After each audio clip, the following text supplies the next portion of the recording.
ये आपने बहुत महत्वपूर्ण बिंदु उठा दिए हैं। अनिल जी, आपके पास आता हूं, फिर आऊंगा धनंजय जी के पास में।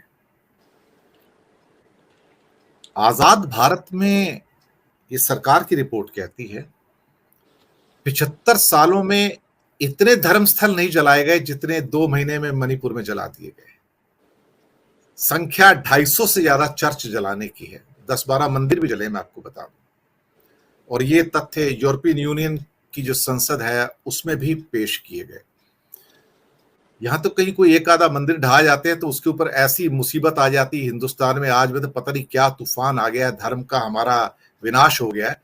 सर, आपने किसी के 250 धार्मिक स्थल जलाकर राख कर दिए और कोई उसके ऊपर रिएक्शन नहीं होता, और फिर कहते हैं कि हम एक सेकुलर कंट्री हैं, हम मदर ऑफ डेमोक्रेसी हैं, दुनिया के सामने हम एक जीवंत लोकतंत्र हैं। सच कहूं, 2002 रिपीट हो रहा है, वही प्लानिंग, वही सब कुछ, वही एथनिक क्लींजिंग। मैं शब्द भी यूज कर रहा हूं, बस वहां मुस्लिम थे, यहां ईसाई हैं।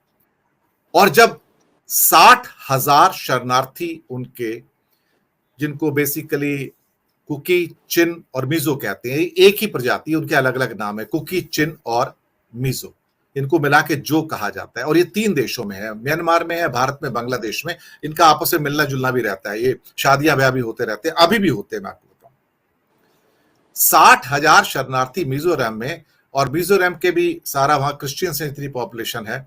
जोरथंगला, क्या नाम है पूरा उनका, जोर कुछ नाम ध्यान से पूरा निकल रहा हूं, जोरथंगम जी, उनके जो मुख्यमंत्री हैं, उन्होंने कई लेटर लिखे प्रधानमंत्री को, गृह मंत्री को, कि मेरे पास पैसे नहीं है, मुझे इनके लिए खाना चाहिए, इनके लिए मुझे सहायता दी जाए।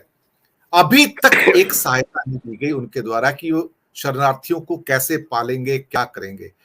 एक ऐसा लगता है कि ये पैटर्न है पनिश करने का पूरी कम्युनिटी को, मुझे लगता है पूरा पैटर्न है ये, जहां मानवता मर चुकी है पूरी की पूरी। और जब उस पीड़ा के ऊपर जब संसद में चर्चा होनी हो, तो वहां पर सर फिर प्रधानमंत्री को शील्ड किया जा रहा है कि वो चर्चा का हिस्सा नहीं होंगे, वो नहीं वहां बैठेंगे। अधिक से अधिक ऐसा होगा कि हाँ, गृह मंत्री आके जवाब देंगे। क्यों? प्रधानमंत्री क्या चांद के प्रधानमंत्री हैं, या किसी और अर्थ के प्रधानमंत्री हैं, या उनको इतना बचाया जाएगा तो ईरान से अपना वो क्या कहते हैं, क्राउन वापस ले आए जो चला गया था, आके फिर उसके ऊपर बैठ जाए वहां जाके।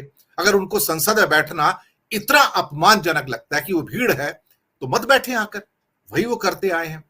तो उनको बचाने की कोशिश की जा रही है और केसेस ढूंढने की कोशिश की जा रही है कि कोई और ऐसे केसेस ढूंढो जिसके द्वारा कि हम मणिपुर के इंपैक्ट को कम कर सके। जबकि मणिपुर के लोग, सर वहां पे खाई इतनी गहरी है कि बहुत लोग कह रहे हैं कि 1947 दोबारा हो जाएगा भारत के अंदर, ऐसे हालात पैदा हो चुके हैं वहां पर, मैं आपको बताऊं। अनिल जी। दिनेश जी, आप ठीक कह रहे हैं। प्रधानमंत्री, मैं बार बार कहता हूं इस बात को कि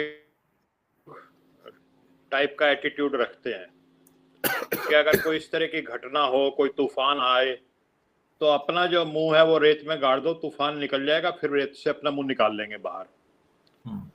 तो लेकिन तूफान हर बार ऐसा नहीं होता। पहले भी जैसे किसानों के आंदोलन में मजबूर हो जाते हैं कि 2 शब्द बोले जाए या कुछ पे कुछ कहें। लेकिन दिनेश जी, असल बात है में जो आदिवासी हैं, दलित हैं, पिछड़े हैं, अल्पसंख्यक हैं, वो ये समझ लीजिए कि वो कीड़े मकोड़े हैं।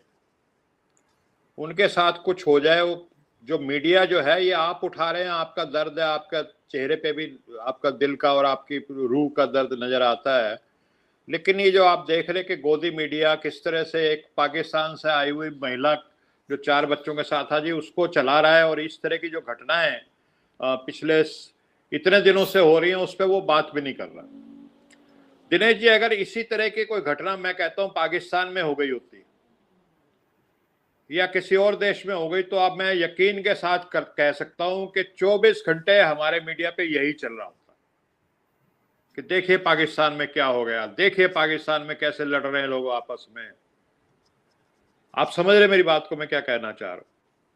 लेकिन 1977 में जो गोयनका साहब का एक वो इंडियन एक्सप्रेस अखबार होता था, वो खुल के सामने आता था। और आज आपने जो जिक्र किया है द टेलीग्राफ का, मैं समझता हूँ द टेलीग्राफ आज वही भूमिका निभा रहा है। अकेला एक अखबार है जो खुल के बोल्डली लिख रहा है, क्या होगा इसकी परवाह नहीं कर रहा। आज जो फ्रंट पेज पे उसने घड़ियाली आंसू वाला जो छापा है तस्वीर, मतलब वो एक तस्वीर, वो कहते हैं ना कि पिक्चर इज वर्थ 1000 वर्ड्स, लेकिन वो पिक्चर ये समझो कि it is worth lakhs of words.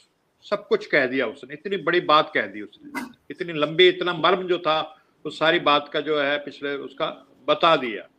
और साथ में उन्होंने सिर्फ एक वाक्य लिखा है, for pain and shame to pierce 6 inch skin it took 79 days, के 79 दिन लगे वो दर्द और वो शर्म 56 इंच की जो मोटी चमड़ी है उसको भेदने में।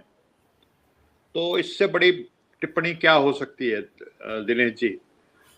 अगर कोई और प्रधानमंत्री होता तो कम से कम इसके ऊपर और वो कुछ नहीं तो एकदम, अच्छा मोदी जी को शौक भी है मन की बात और रात को 8 बजे आने का, कम से कम एक बार राष्ट्र के नाम संदेश देते।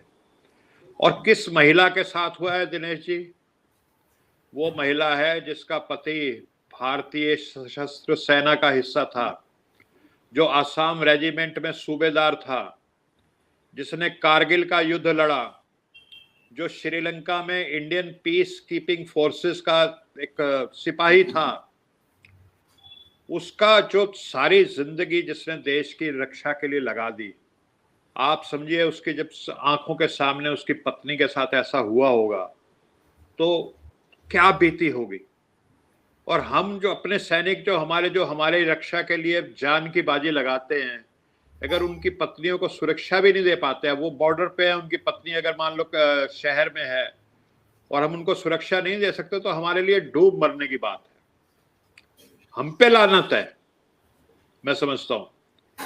तो ये जितनी भी घटनाएं हो रही हैं, आपने ठीक कहा कि वो तो जो नॉर्थ ईस्ट का क्षेत्र है उसको तो ये मान लिया जाता है कि वो हमारे देश का हिस्सा है ही नहीं, इसी तरह उनके साथ व्यवहार किया जाता है।